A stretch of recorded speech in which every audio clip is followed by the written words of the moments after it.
Okay, good afternoon, everyone, and welcome. We're excited to co-host this webinar today with Scythe, and we're really looking forward to the conversation we've got here for starting a business during a crisis.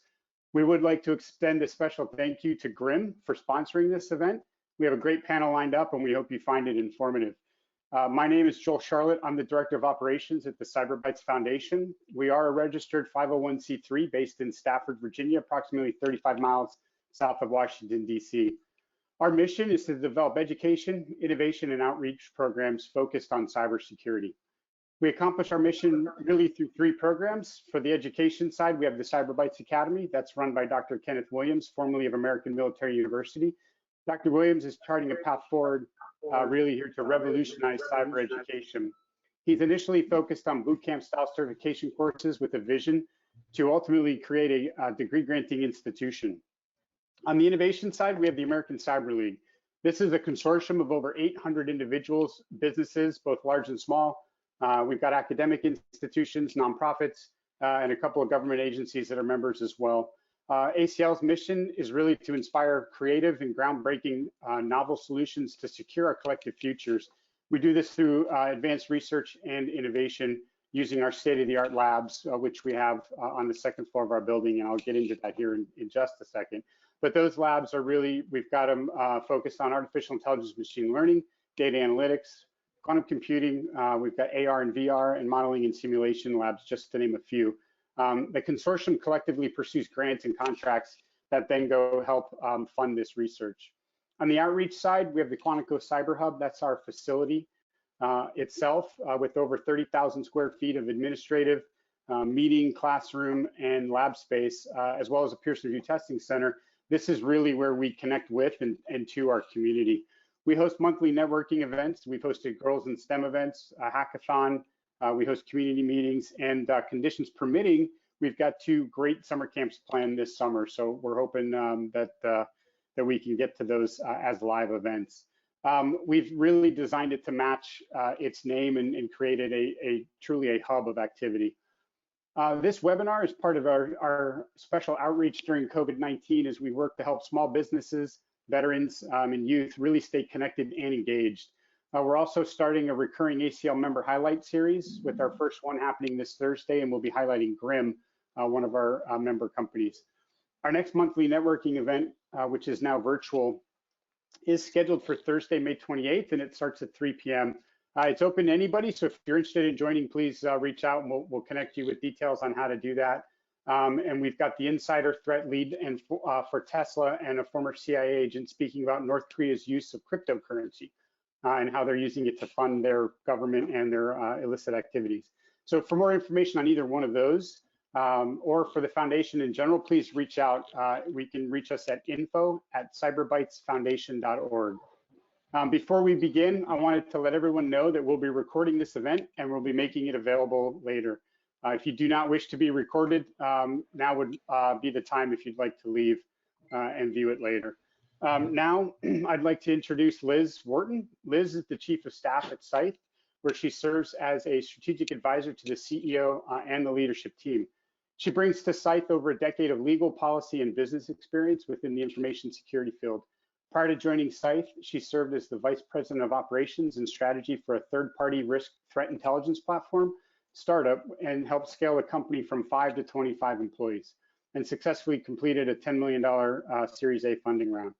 Prior to that, Liz was a Senior Assistant City Attorney with the City of Atlanta, responsible for advising Hartsfield-Jackson Atlanta International Airport on technology policies and projects, including the airport's first of its kind safety risk assessment and the integration of drones into airfield operations. She also served on the immediate incident response team for the City of Atlanta's ransomware incident. Aside from working with Scythe, she's currently a member of the Technology Innovation Council with Business Executives for National Security. She's a member of the DEF CON Call for Papers Review Board, which might have a few extra minutes of free time now. Former host of the Buzz Off with Lawyer Liz, tech-focused radio show and podcast, and is also a frequent podcast guest and speaker on risk mitigation and regulatory policy on a variety of things, including IoT, drones, aviation cybersecurity issues, and the likes. So I'd like to turn it over to you, Liz, and kick off the panel.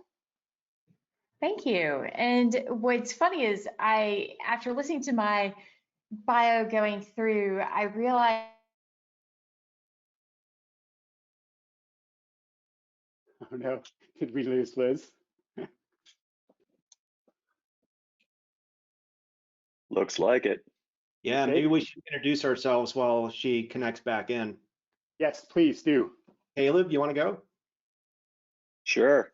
I'm Caleb Sima.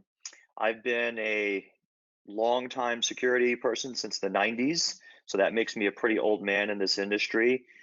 Started my first company in 2000 in the middle of the bubble bust, so I guess that's probably the reason why I'm on this panel.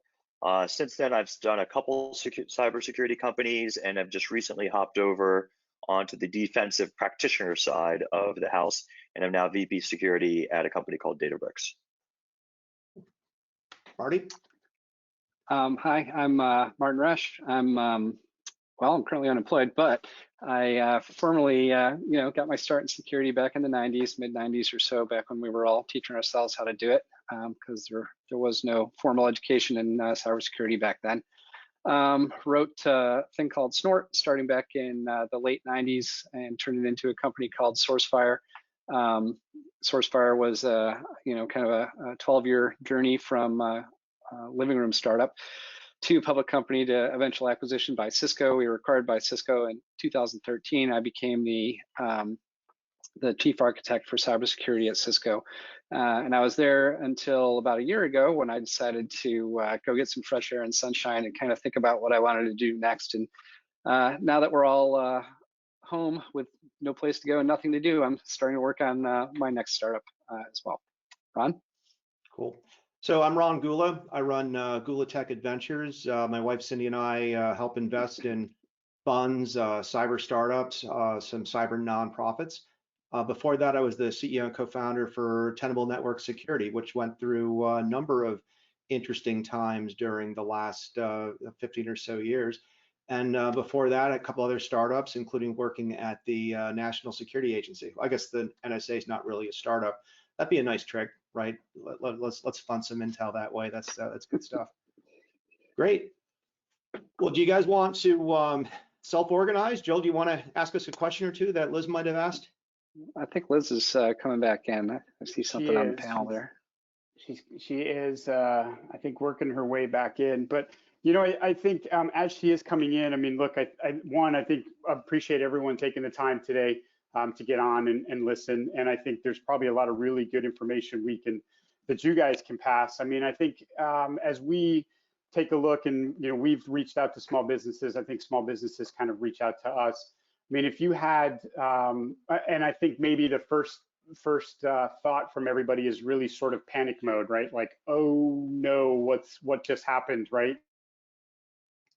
And I think one statement I've heard quite a bit is, we were just about to do X, until COVID-19 hit, right? So as people are sort of, panicking might not be the right word, but as sort of the stress level really goes up, what would be probably the first bit of advice that you would give a startup, right, who had all these great plans and then now have sort of a massive wrench thrown in it?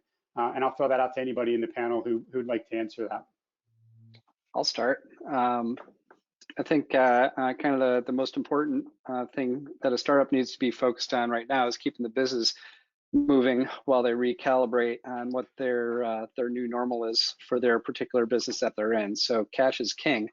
How much do you have? How long will it last? And what does that mean in terms of when you might need to go out and raise some more, in addition to respinning your operating plan so that you can start accounting for the change in business that's going on out there, and essentially figuring out kind of what your new reality is. So whether that means radical reduction in your spend, letting people go, or furloughing part of the team, how is this going to be reflected in your number? Because at the end of the day, especially if you're a startup, your ability to execute and go out and find new customers, maintain your growth rate is kind of your primary motivation. But at some point you need to refactor and just start looking at, can I keep the promises that I've made to my customers and the promises that I'll make to my future customers, under the current conditions. So a real recalibration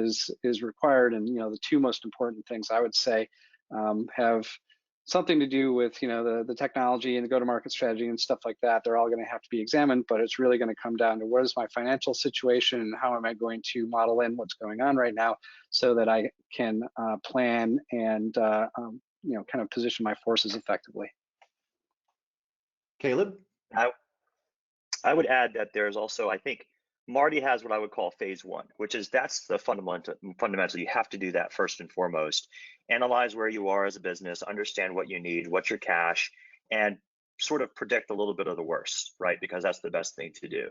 But I do think a phase two is after you've done that. Like, for example, I have a company that I'm an investor in, and they were able to raise a pretty decent amount of cash.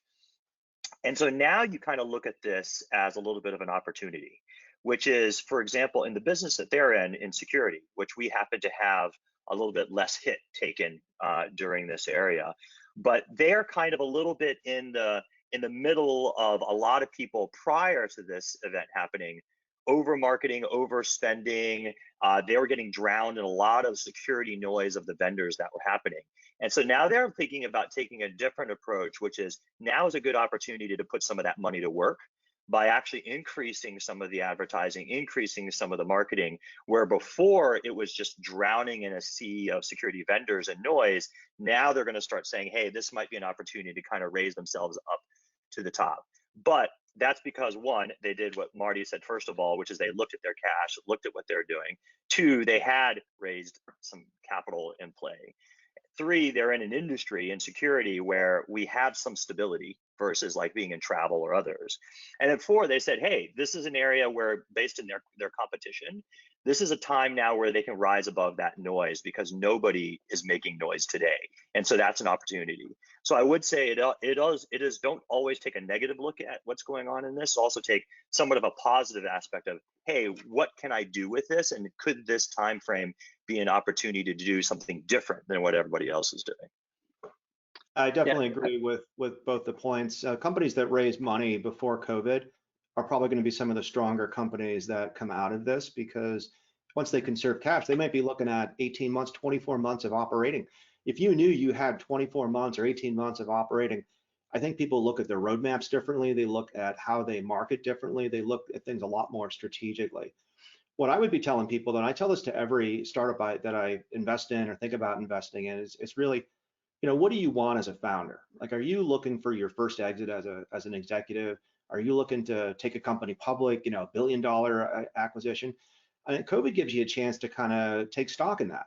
If you have a founding team who's a little bit older, they might be thinking about, what, I might not be ready to run this for 10 more years. I'm ready to cash out. Maybe a younger company is going to be maybe more interested right now in an M&A opportunity. I actually have companies in our portfolio who are receiving M&A opportunities right at the moment. So COVID, if you don't take that opportunity to kind of reassess your strategic outcomes for what you wanted for your company and what you want as a founder, if you're not taking that, you're missing out. No lawyer Liz. Wait, is she on? Hopefully I am. I'm just sitting here listening and judging and going, okay, y'all are doing an excellent job with the conversation.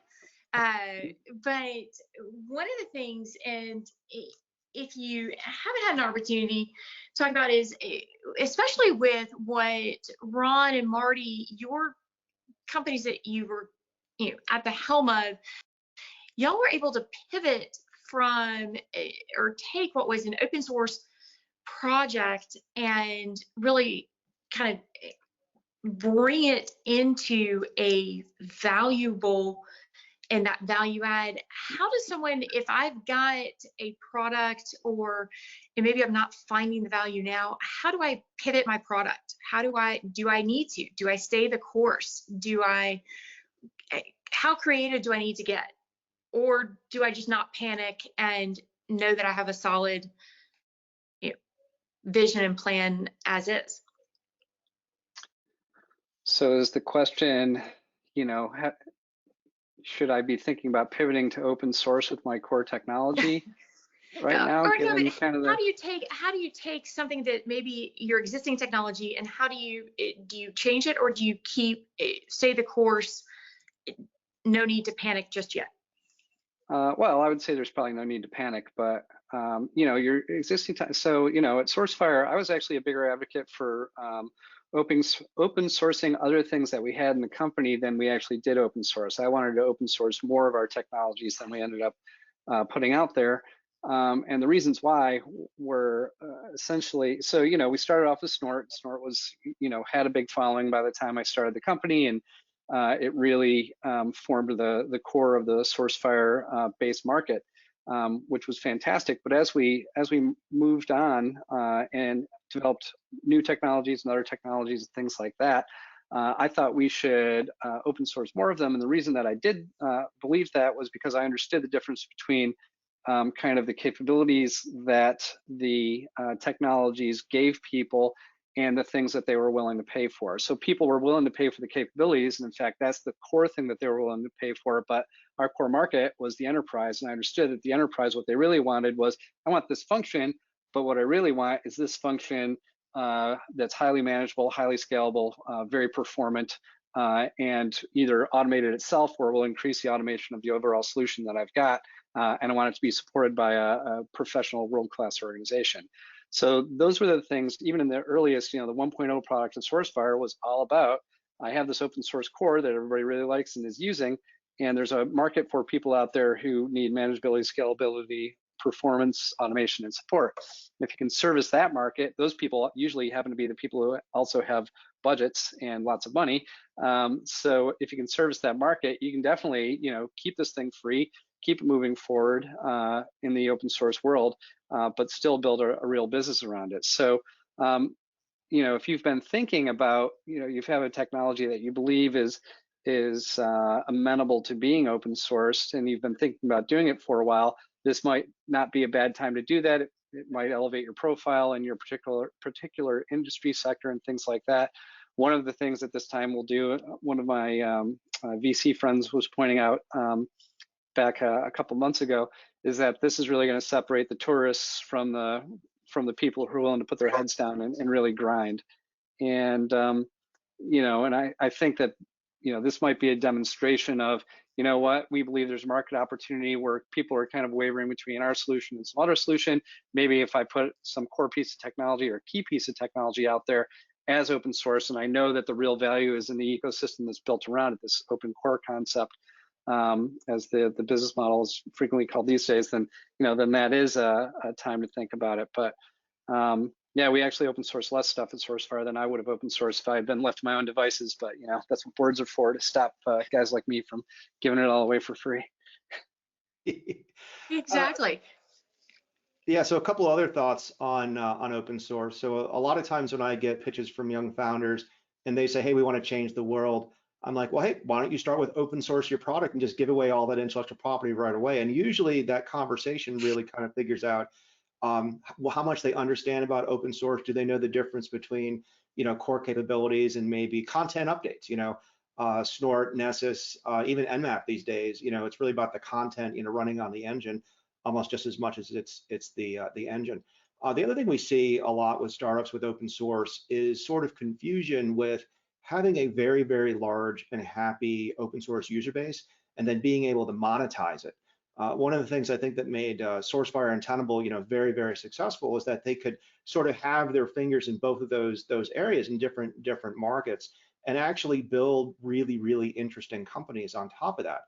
A big mistake, which is my third point with open source, there was a lot of times I see companies coming in and they're trying to build a company on an open source technology that they don't control. You know, so Marty and I both have stories about people who took Snort, took Nessus, and tried to build a company on it. And that might be kind of technically legal, so to speak. But when you don't, you know, own that sort of foundation of what your company's built upon, that's not something that I want to invest in, and nor do a lot of other people want to invest in.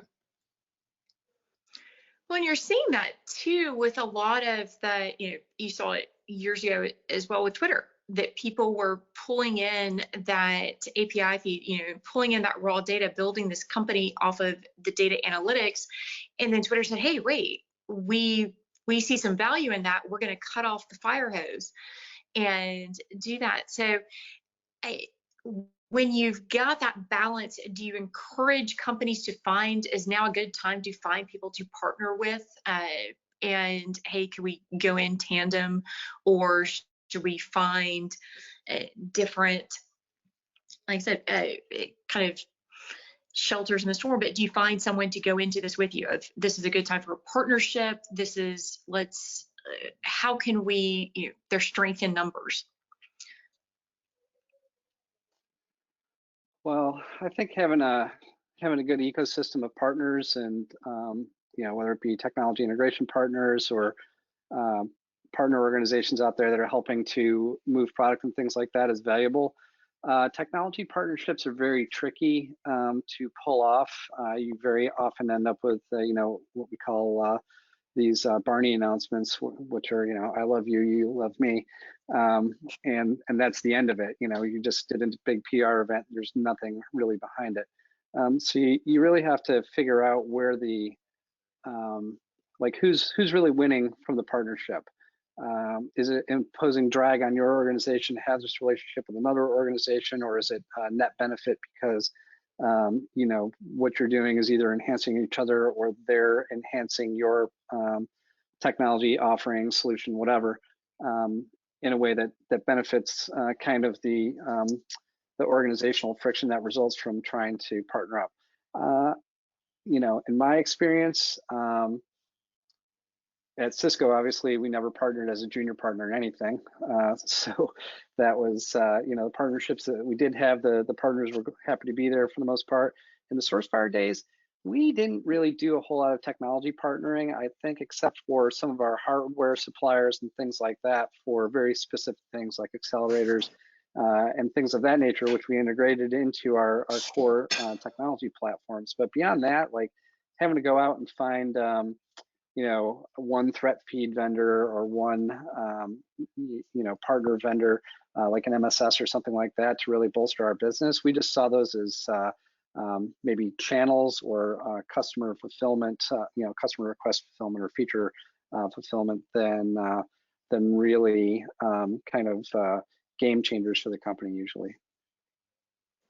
Hey, Liz, do you mind if I ask a question that I've gotten a lot of questions about, especially from entrepreneurs? Is I'd love to ask these two guys, like during this time frame, I have gotten a lot of questions around people who have just started a company and are scared crazy because they just literally left their jobs, started a company, and they don't know what to do.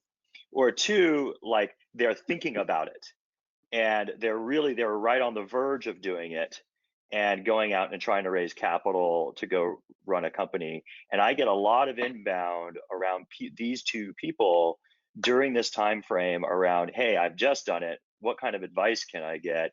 Should I, or the people who are like, hey, I was just about to do it. Should I just stay at my job and give up the dream? I'd love to hear, because I know both of you guys kind of went through some of these.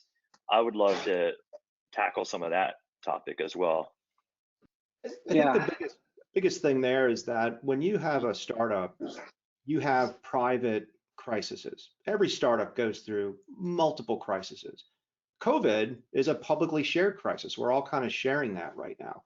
So if someone's looking at COVID and then saying, I can't really handle these times and the unpredictability, you might have personal issues. You might have issues with your company. You might have tactical issues with your market. Maybe Amazon ships 3 products that compete with you directly tomorrow.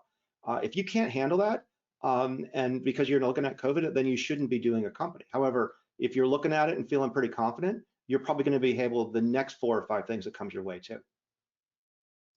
Yeah, I think to add on to that, you have to think about what your like the dynamics of the business that you're trying to build. So number one, so I've been doing temperature checks on a lot of venture capitalists and angel investors lately, talking to them about, so, what are you doing? Are you still investing in companies and so on and so forth? Because I've been kicking around to get one going myself.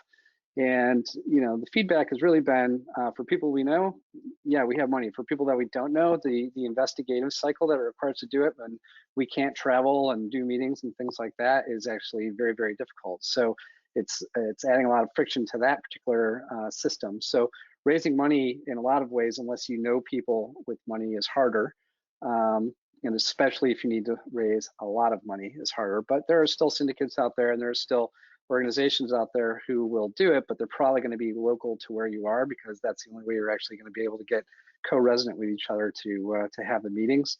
To the other side of it, I would say, if your go-to-market concept relies on kind of the traditional enterprise sales cycle, where you put feet on the street and put guys in meeting rooms with other people and flying around the country, the stuff that we did at SourceFire and at Cisco, man, that's going to be hard to do for the foreseeable future.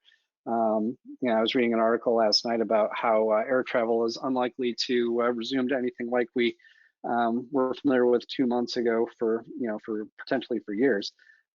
And with that being the case, that means, and also, complications of some countries are dealing with COVID better than others. And, the UK is talking about, well, you can fly here, but you got to quarantine yourself for 2 weeks when you arrive.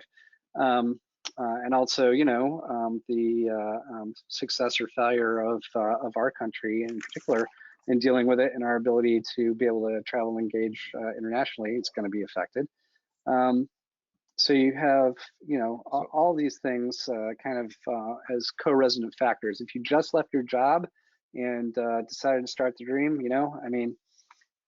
raising money is always tough. You should definitely be looking at friends and families and angel networks, because those are traditionally the ones that have kind of less formal processes and are relationship driven, obviously. And I think you'll have more success.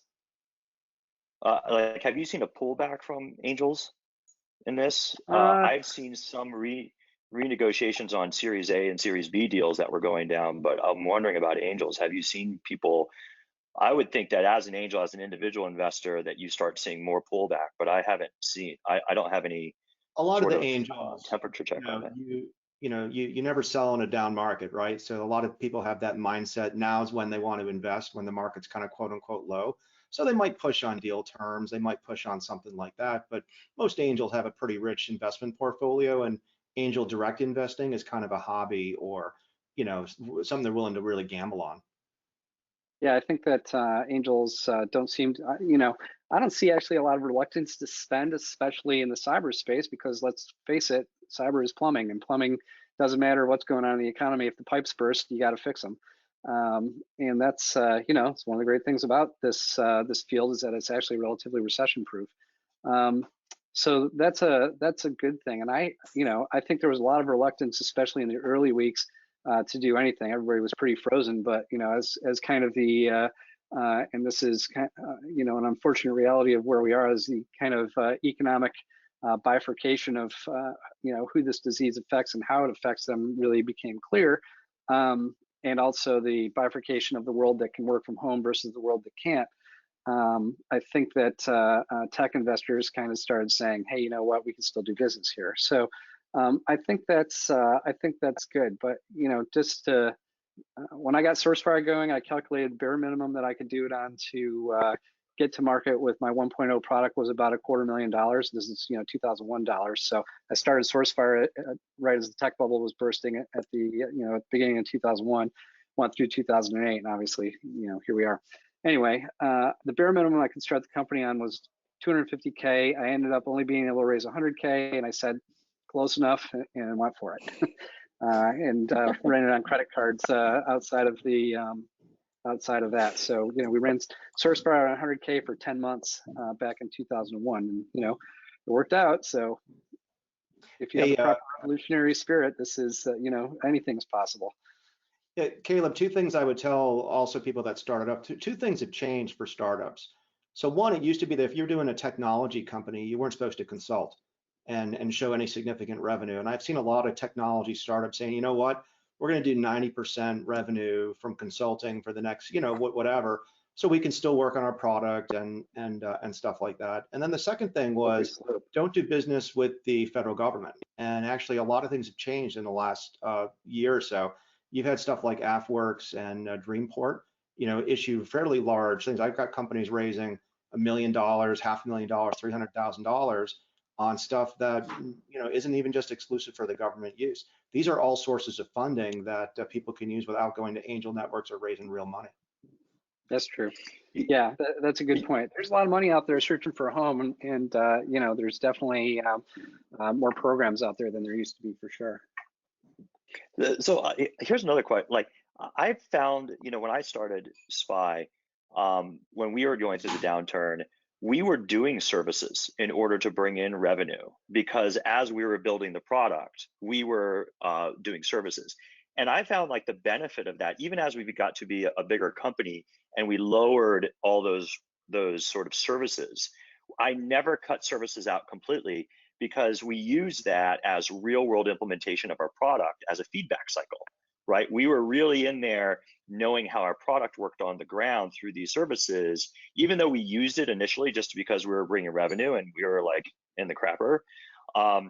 As we grew, we continued to keep services. Why are services, even today in an all product company, still looked at as being bad? Like, I would think right now, even during a time where if you have no money and you have capability to do services, you can use that to help grow your product. And it shouldn't be looked at as being negative.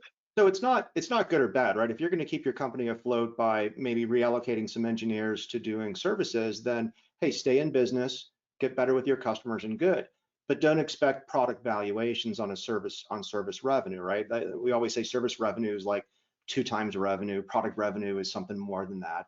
And that's really what we're talking about. So if you're going to keep your company afloat and be more intimate with your customers, great, but don't take your eye off of the development of your roadmap.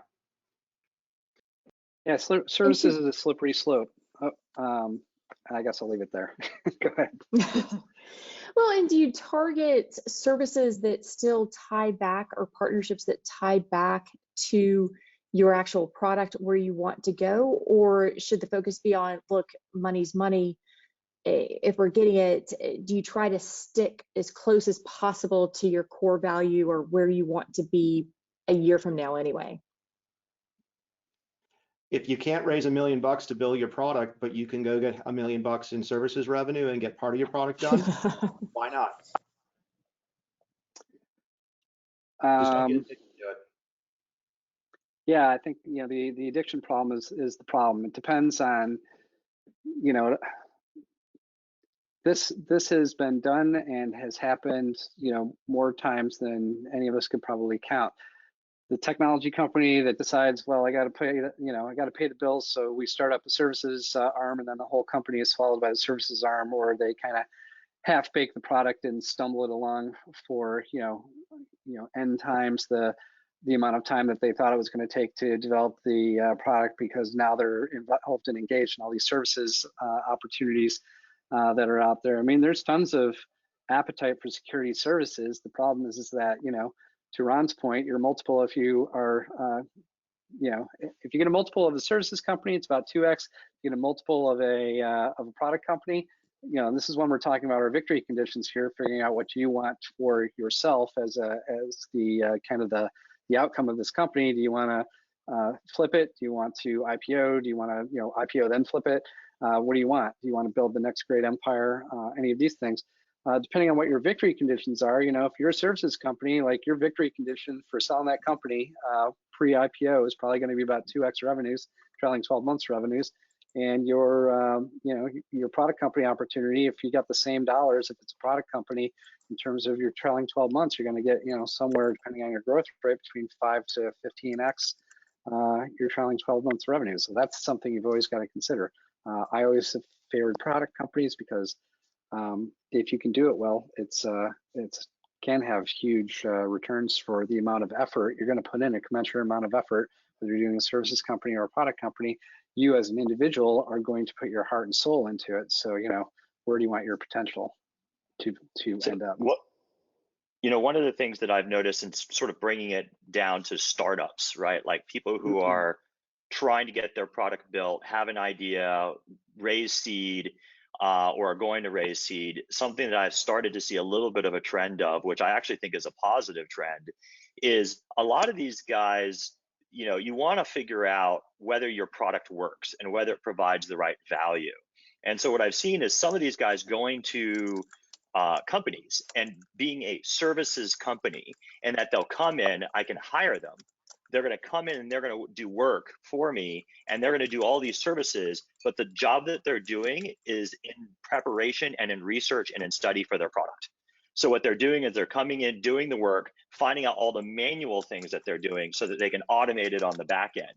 And they do that for about a year, and that's sort of R&D in real world environments, so that they flip it around, and now they've got all of this work that they've done automated, and then now the product is ready to go and come out with a beta.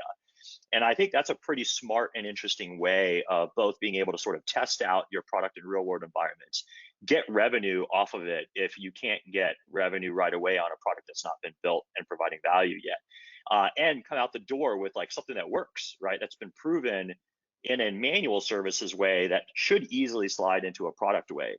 And I've seen a couple companies now that are startups that are working that way, and I think it's pretty smart.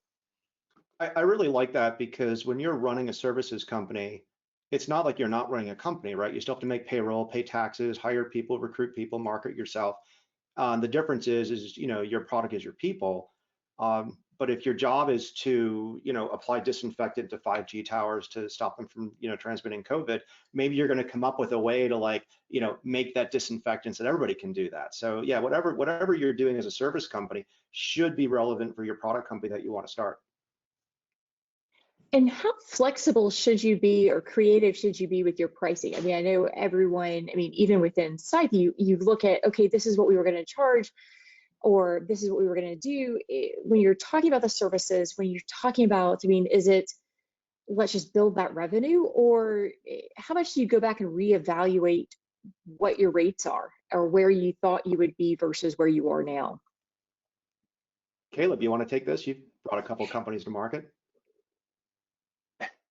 I don't know if I would say now is the time to change your pricing.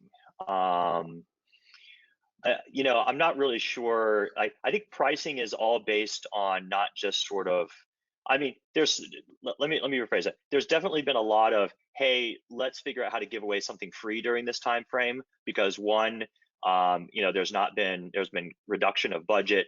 Two, they see that as sort of a loss leader to kind of get into an account and say, hey, you can use our stuff, so that they can get sticky.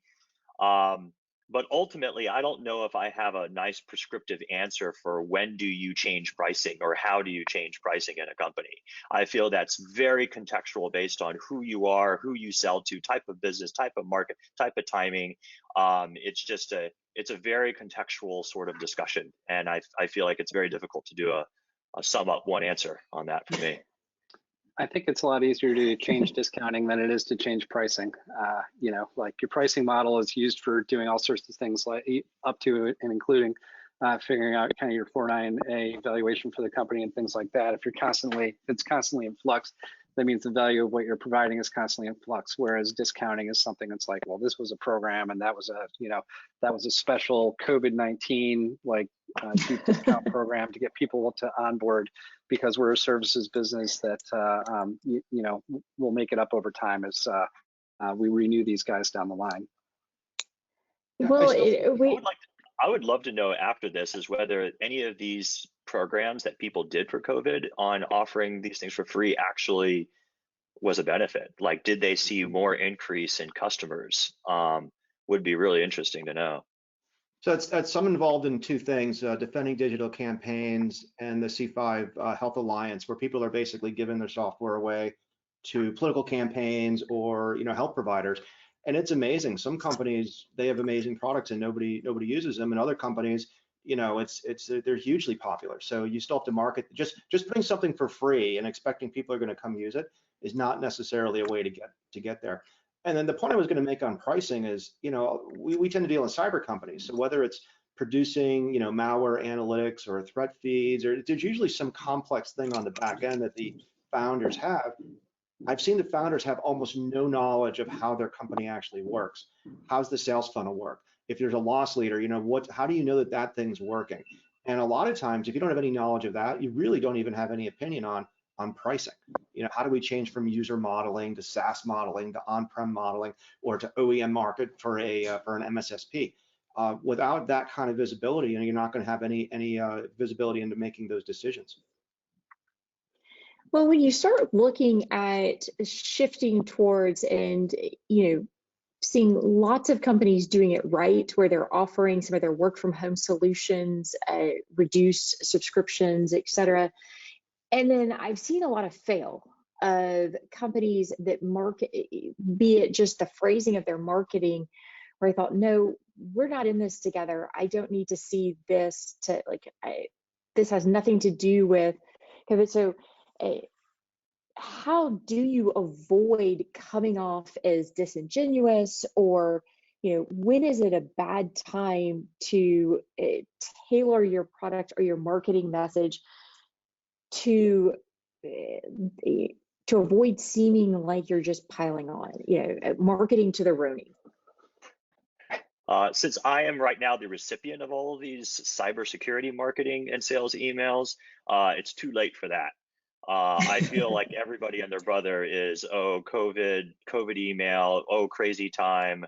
Like it's every third email in mailbox around try our product, offer discount, like it's constant. So already, if you want to talk about, are you using COVID as a messaging or marketing sales tactic, it's too late. Everybody's doing it.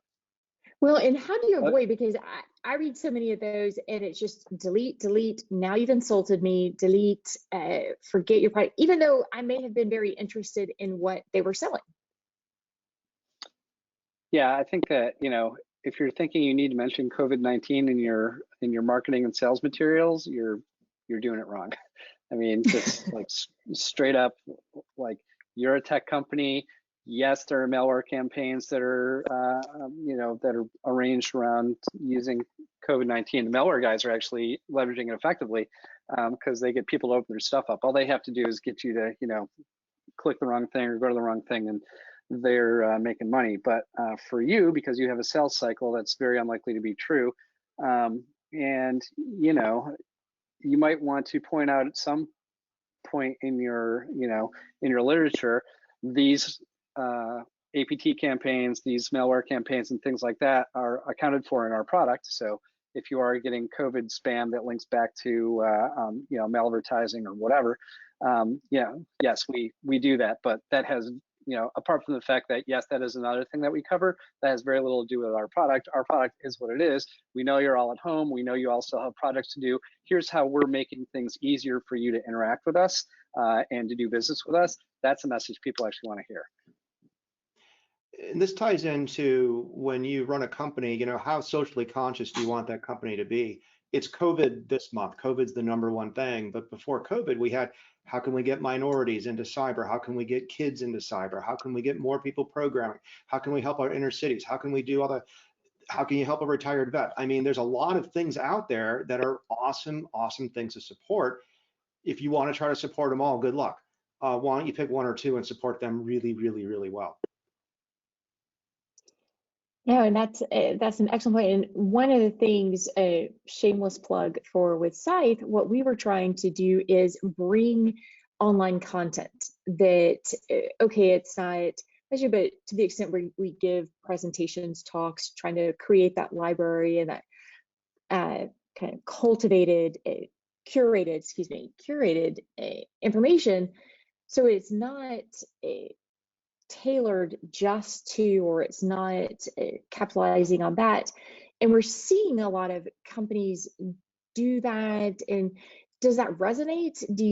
Would you encourage, if you've got one of your startups calling you going, hey, I think we're going to do this, or is it yes, full speed ahead, or sure, that's great, keeping in mind there's other things to do? Or where are you directing if they're calling looking for advice on ways they can get involved? How are you pushing them?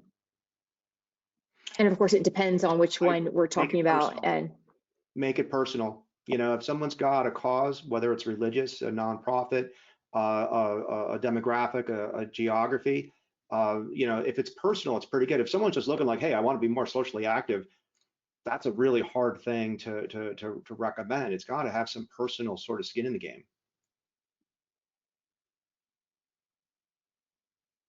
No, absolutely, and resonating. And so, are y'all receiving more calls or, I know I'm guilty of this, of, hey, what else have you thought about, or what should we be looking at? Are you seeing the companies you're working with trying to engage you more, like an increase in the, hey, what are we thinking about this, second guessing plans, actions, or are folks kind of figuring this out on their own? For the ones I'm working with, there's really two things that have happened. Either there was an increase in demand for that particular company technology, and how do you respond to that? Or there was a drop off. And if there's a drop off, what does that mean for funding, for revenue, for your 18-month, 24-month plan? So our workload at Google Tech Adventures has really gone up during this time.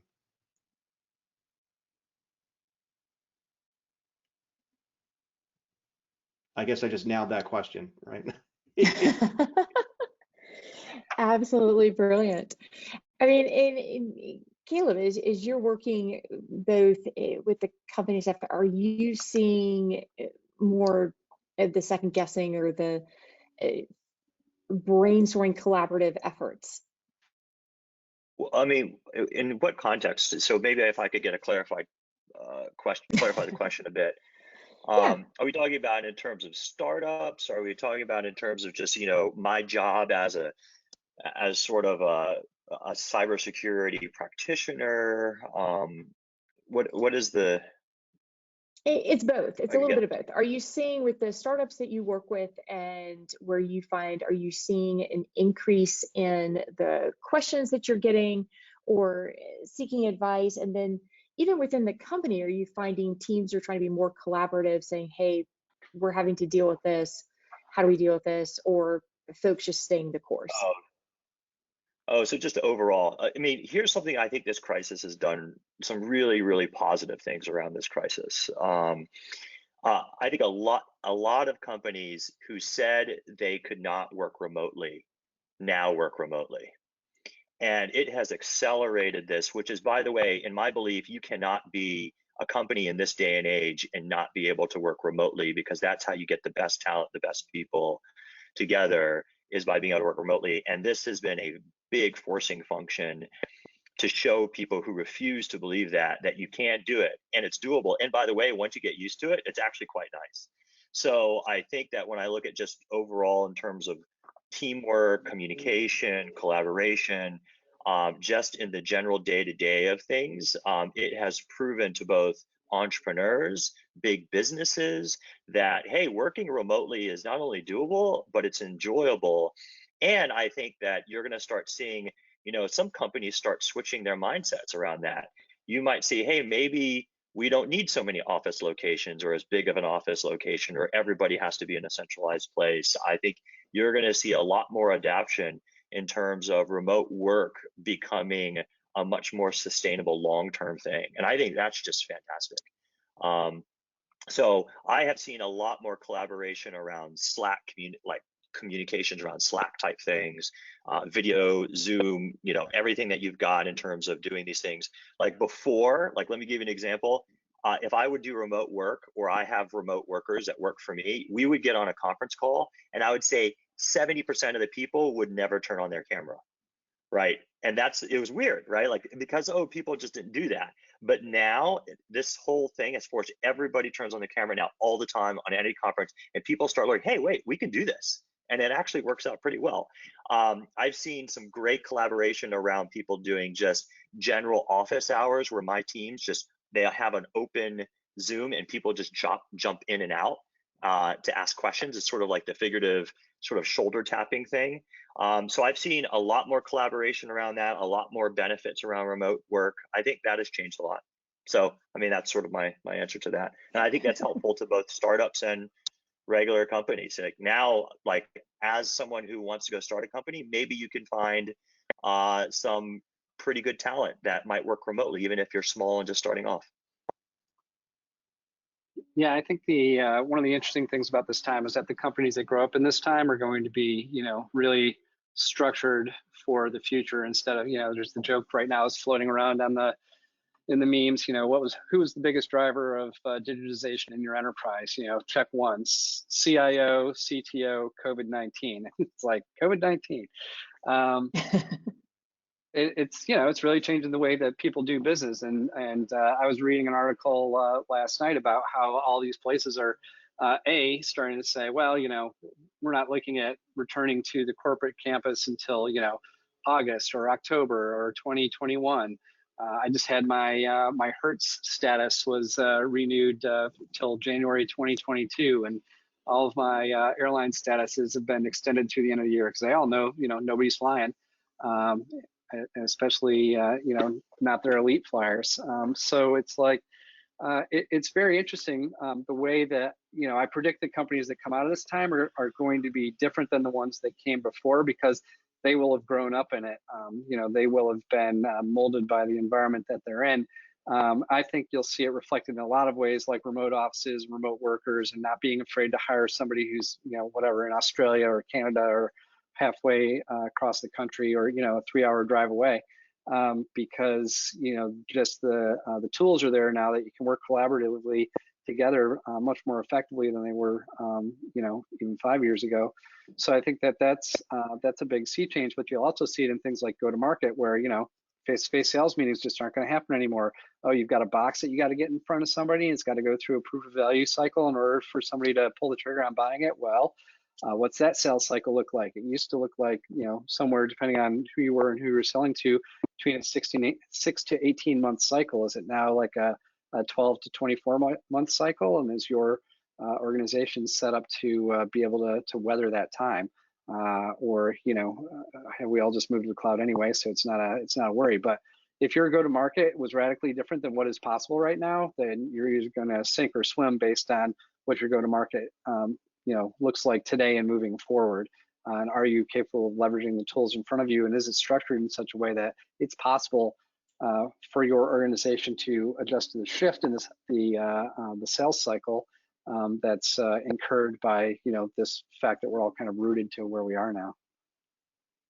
Well, it sounds like really the key points, so far, and then we're going to open it up to questions as well, is having that flexibility, remaining flexible and identifying other revenue sources and collaboration internally. And I mean, I, for one, will not miss open offices.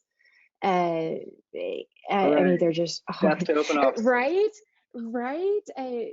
And I'm sure it's because I'm probably the loud talker in the open floor space. But any kind of last second or last minute thoughts before we open for questions? I think Joel had indicated there were a couple, and I'm going to let him run those. But like I said, any passing thoughts before we toss over to that? I'll just say I think it's a really interesting time to start a startup. The best companies come out of the worst times because they're structured to roll with the environment that they're built in. It's not saying that all companies started in these times are successful, but a lot of companies whose names were started when things were relatively terrible, and that's because they grew up in conditions that kind of brooked no compromise. It wasn't easy living; it was hard living, and if they survived, it's because they were a solid company.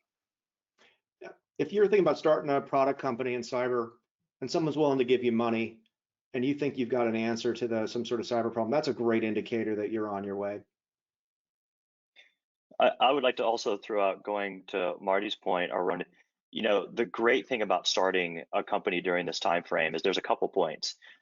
One, I think that you can actually obtain really good talent during this time frame, believe it or not. There is a lot of people who may not have jobs or who are actually really good, but they just may not have been good at where they are. And like, I picked up great talent in my companies during this time frame.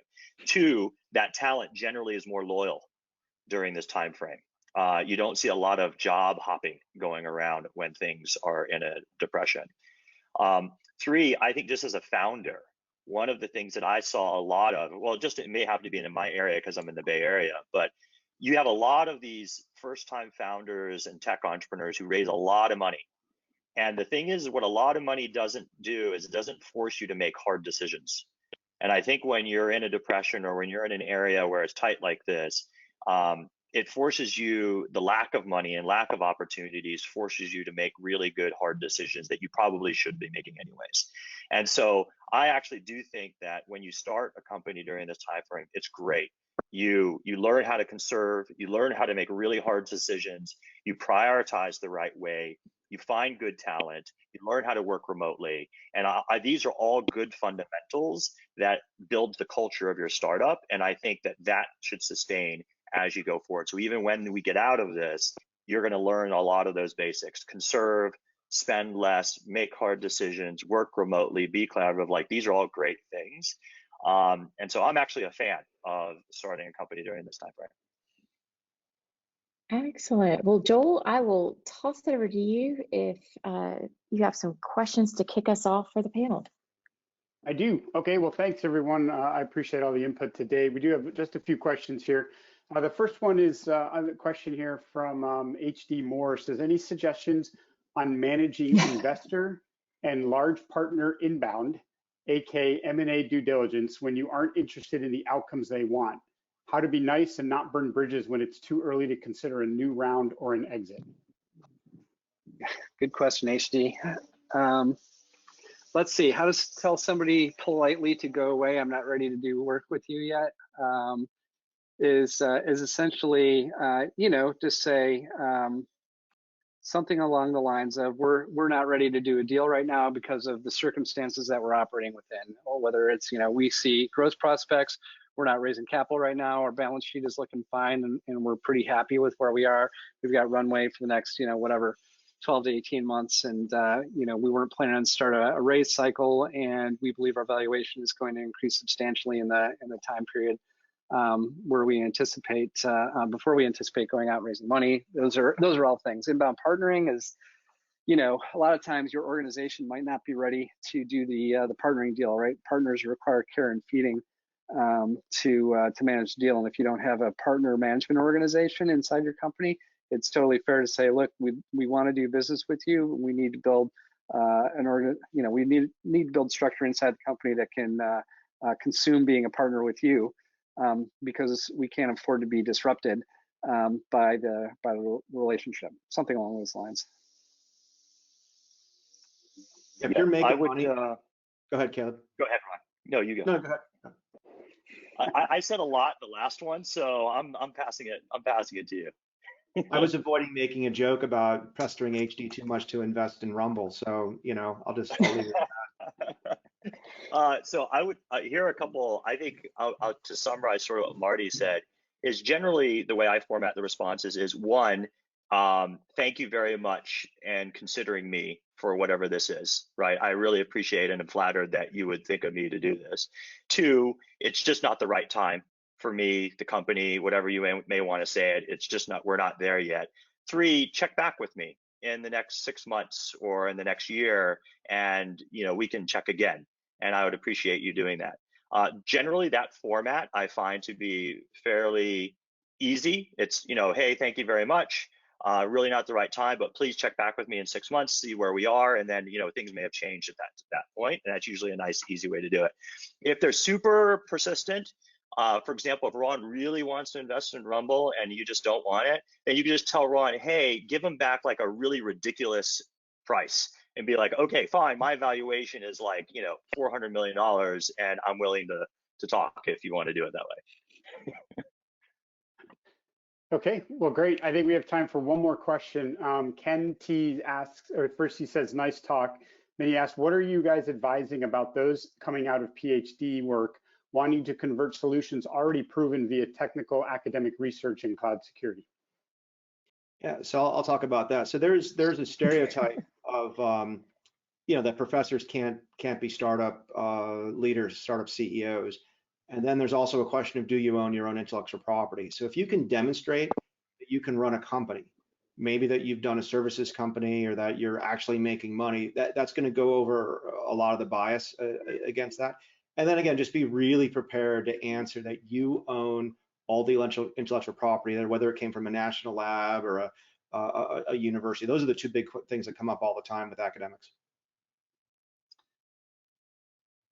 Yeah, I would say, academic ownership of your academic results, your PhD work or whatever is going to be absolutely key to you being able to start a company around it. If the university is spinning it out, you just have to be really careful about how you structure the organization. A company is not a university. An academic environment is not a business environment. You have to bring in the right people and have the kind of the flexibility as an entrepreneur, as a person who's interested in building an organization, and as an academic to recognize the difference. One of the things that I'll point out, I think, that has always served me well is that people that don't understand each other's jobs don't have respect for each other's jobs. And what I mean by that is if you're an academic and you don't understand the guy who brings his putter to work, who's a sales guy, like how he does his job, chances are you're going to have a real tough time seeing eye to eye when they start making demands of the product and making demands for marketing and making demands for how PR is going to work and things like that are actually essential to building the company, getting the outcome that you want to get, which is building a great company. But because you don't even, inhabit the same planet, you can't even comprehend how this person can possibly exist and why you have to listen to them. Well, they do, and you do. They're there for a reason, and the reason is to help make you successful in what your end goal is, which is building something great and changing the world, presumably. So yeah, that's a very hard trick, and it's I wouldn't say it's rare to pull off, but it's uncommon to pull off. And a lot of it is making this transition from the academic mindset to the business mindset and understanding the changes that need to happen, both organizationally, kind of conceptually, and from a how you interact with the organization standpoint. It's fun when you learn that the best sales guy is the most high maintenance and the most annoying. That's when you know you've got a great sales guy.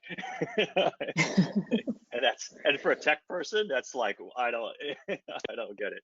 I only have one comment on sort of the academic and maybe on the university.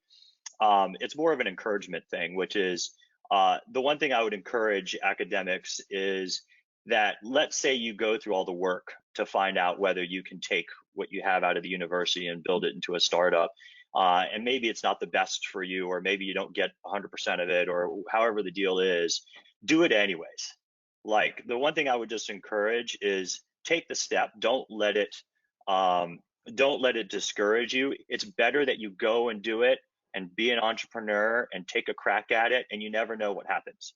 It could be big, it could be smaller, and then you could find something else and you've done it before, and you can go and start another company now that you know the business. But if you have an opportunity, if you see it, if you smell it, go and take it. Even if it's maybe not the best deal for you, it's your first, and it's better that you go and run it anyways, and go and have some fun and learn about it. Yeah, there's one other thing that I will say, and this maybe might apply very specifically. So it applies to like super hackers, the ace technologists. It also applies to academics, PhD, graduates and things like that. You may actually well be the smartest person in the world on X, especially if you just finished your PhD program and, changed made that bump in the surface of the world. That is the net increase in knowledge that you actually brought. So you could be that person.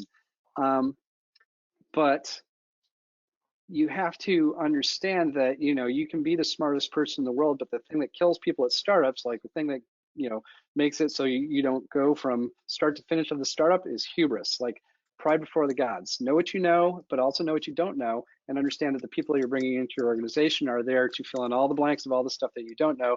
And the things that you don't know about starting a business are hugely greater than the things that you do know.